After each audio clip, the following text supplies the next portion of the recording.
Welcome, friends, to the Play Guitar Podcast. I am Lee, and I'm here to help you become the guitar player that you always wanted to be.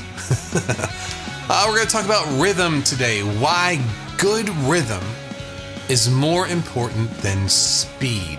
I'm going to make the case for this today. Case for rhythm first. Why, if you're hungry for speed, you feel the need for speed, why would you want to slow down? It seems counterintuitive. Well, because speed without control just sounds messy.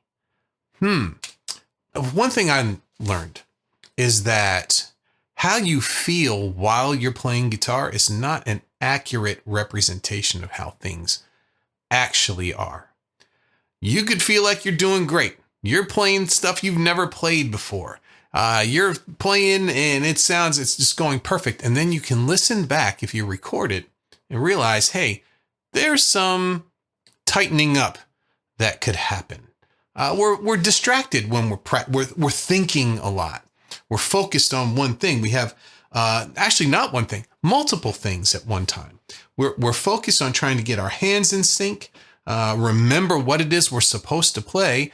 And sometimes we just forget to listen to what it is that we're playing or to what other people are playing. Right, too. So it's very easy for things to get messy very quickly. So when you listen to your favorite players, what's the part that makes it sound musical to you? What's the part of your favorite song that you just go, oh, that's it. That's the one. That's my favorite song. I love when that happens or this part happens. What is it that does that? What makes it feel musical?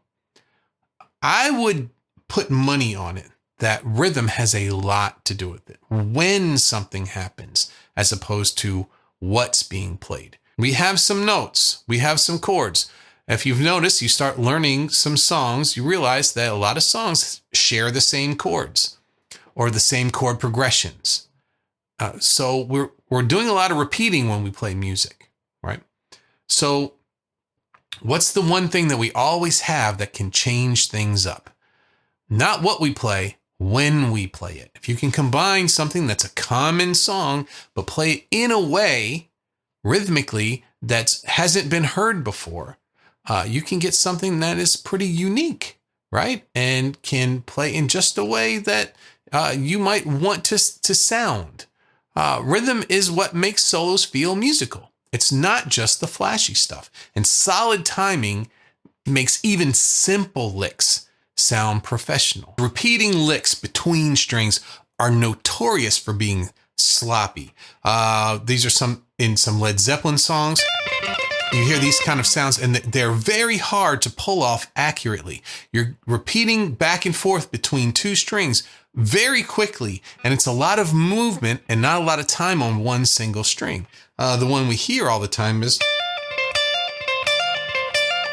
and that is 15 to 18, hammer on and pull off. And then on the G string, playing the 17th fret.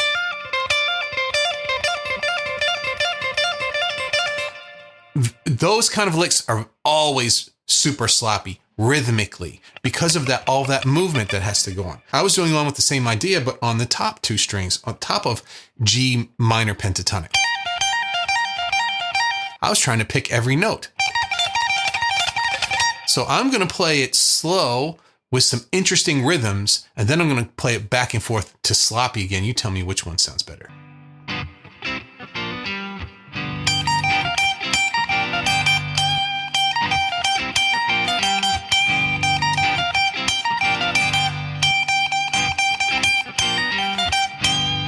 There's that. And now listen. I had a groove going. I had something that was locked in. My fast pentatonic lick with bad timing, it was rushed, it was sloppy, and if I slowed it down, it would sound not quite as forgiving as it is when I play fast. But which one sounded better to you? To me, the one that sounds better is the slower one, the one that uses actual musical ideas in that. So what's this example reinforcing? I'm trying to reinforce the fact that speed isn't impressive if you don't have control. Let's talk about some one note groove examples here. Let's show how rhythm makes even one note sound pro. The note I'm picking, we're playing over G chord. I'm going to play the G, the 12th fret on the G string. Don't get any more normal than that. It's not the high one, right? We're right here in the middle of everything. Let's see what happens. So let's do quarter notes.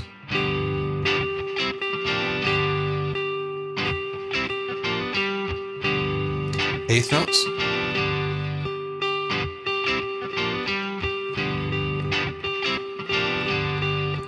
Eighth note with accents. Let's leave some out. 16 notes.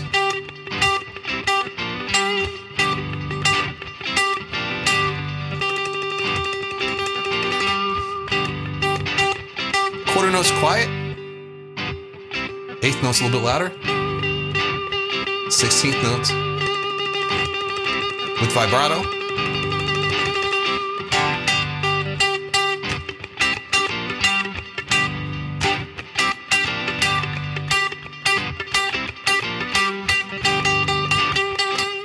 So how did I make that note sound a little bit interesting there? In fact, I would do that in the middle of a solo. I would hit one note for a while. I wouldn't keep it there forever, but I could spend a good long time on one note, making it sound pretty nice.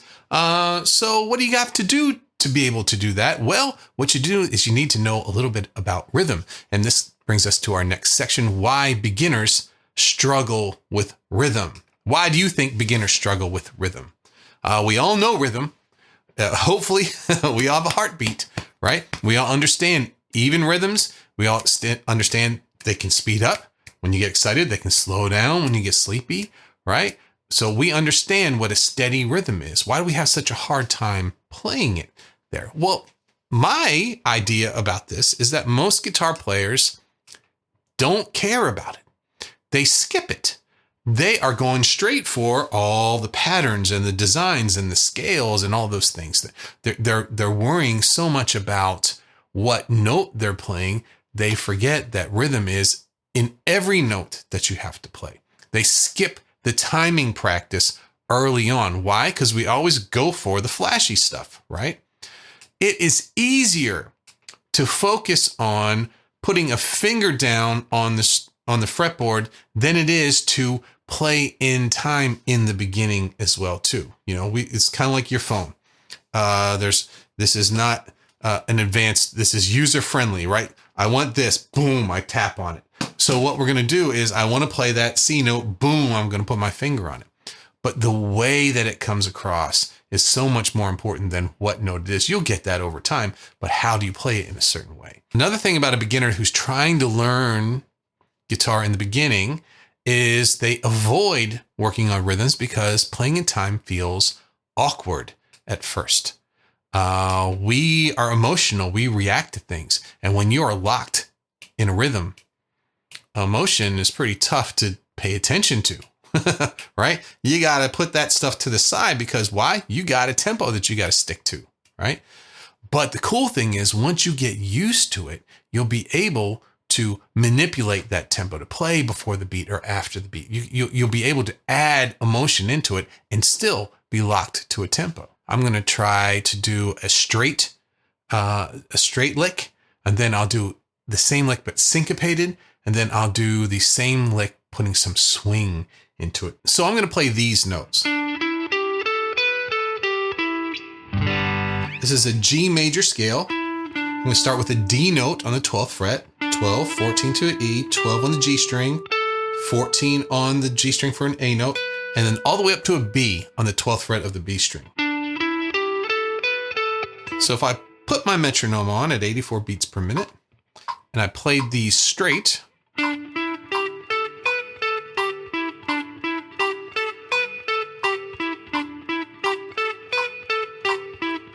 that's straight, that's right on the beat. Now I'm going to swing.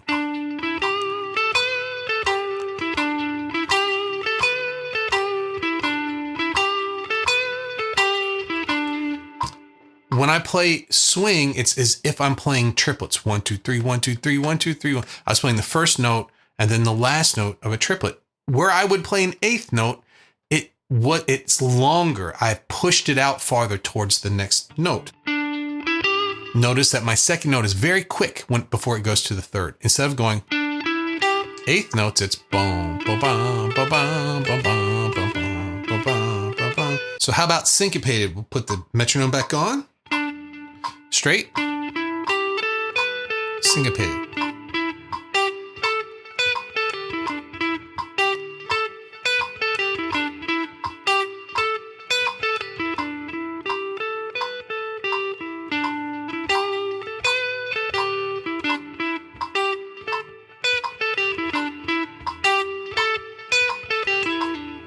I played the exact same lick 3 different ways and had 3 drastically different feels from that, different outcomes. Emotionally, it sounds different. This is going to reinforce with you that rhythm isn't just for timing, it's for feel. Did you notice which version of this made you want to tap your foot a little bit, made you move a little bit more? These things are important. These are things that if you know how to do these, you can manipulate music any way that you would like. So how do you do it? How do you develop great rhythm? What's the key? Well, why am I using this metronome? Why am I playing to this very uninspiring sound? Because it's unforgiving. The metronome, is perfect, and I am not perfect. So I need to know where perfection is so I can come close to it, so I can play along with it at least. It's never going to be perfect. If you've ever played to a click on a digital audio workstation and you saw the waveform afterwards, you know that, oh, you thought you were playing perfectly in time, but it wasn't there. It fluctuates. That's okay to a point. That's human. That has some feel to it, that we're not exactly like a robot right on the beat. But if you get too far away from it, it starts to sound sloppy. So using a metronome is going to allow you to learn, 1, to play along with something that's keeping perfect time, but 2, it's working on your inner time so that when you aren't using the metronome, you're used to playing at regular tempos. It makes it easier for you on your own to keep a steady rhythm. Another thing is saying the rhythms out loud, or at least saying beforehand what you're going to play. Notice I said, I'm going to play eighth notes. I'm going to play 16th notes. I'm going to accent these beats. I'm going to use triplets. I'm going to swing these notes. Sometimes we just feel something, it comes out a certain way. But unless you give it a label, it's going to be hard to replicate that, to go back later on and do it again.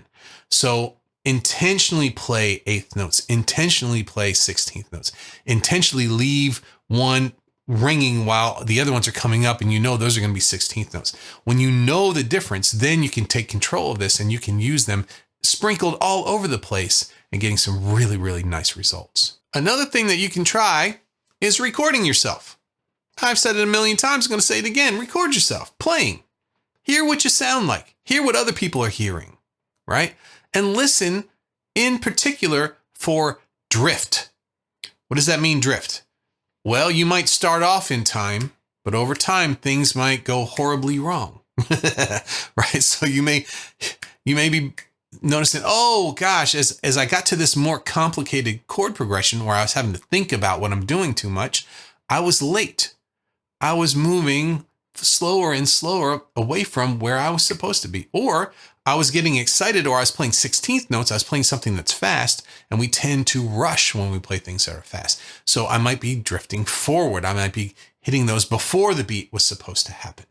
How can we get used to this? Counting, saying things out loud, tapping your foot, clapping, speaking, doing more than just the playing, making sure that your playing is locked to a grid. Let's give an example of that. So a metronome demo, I'm going to play on muted strings.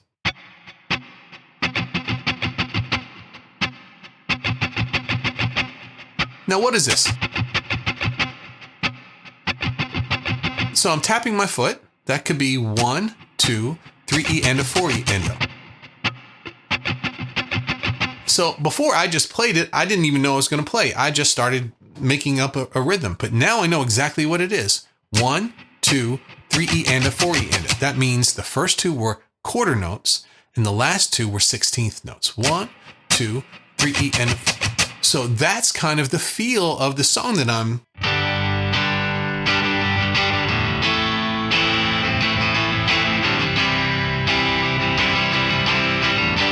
But saying it out loud, being able to label these things is very important. Once you have a name for it, then you can do things with it. This is a skill that can be learned. You don't have to guess at this stuff anymore. If you start with whole notes, 1, 2, 3, 4. Half notes, 1, 2, 3, 4. Quarter notes, 1, 2, 3. Eighth notes, 1 and 2 and 3 and 16th, 3 and a 4. If you go through those rhythms every day, whole, half, quarter, eighth, 16th, and then maybe also add triplets in that as well too. Practice those every single day, just with one chord or just with one note using a metronome. Your basic skills are going to start to rise and rise and rise. And it's going to show in all of your playing. Have you ever learned a cool riff on the guitar? Something like that. And you learned it in one song and you never get to play it again, right? Not that way with rhythms. With rhythms, you can learn a cool rhythm and you can put it in everything that you play. You can sneak it into songs that maybe it was never meant for that to be in there. But these things are gold. Little rhythmic figures, find out the ones that you resonate with, that you like. You can use them and sprinkle them in all sorts of different situations. So if you're a beginner and all of this sounds just too tough for you, you're not sure where to start, I have something for you. You can download my free Absolute Beginner's Guide to Starting Guitar, and you can get your rhythm on track from day one, as well as your scales and chords and all of those other things. You can go to the description of this podcast and download it right there. So that's a wrap. Thanks for joining me today for the Play Guitar Podcast. If today's episode helped you rethink how important rhythm really is, and you're just starting out, don't forget to get that copy. It's an email course. It'll come right to your email. It's the perfect companion to this episode, and it'll give you the clear structure you need to make real progress. If you want even more help and structure and results for your guitar playing, Play Guitar Academy is here. Join the world's most exciting and carefully planned guitar system, and together we'll build your online home base for guitar. Thanks again. I'll see you in the next episode.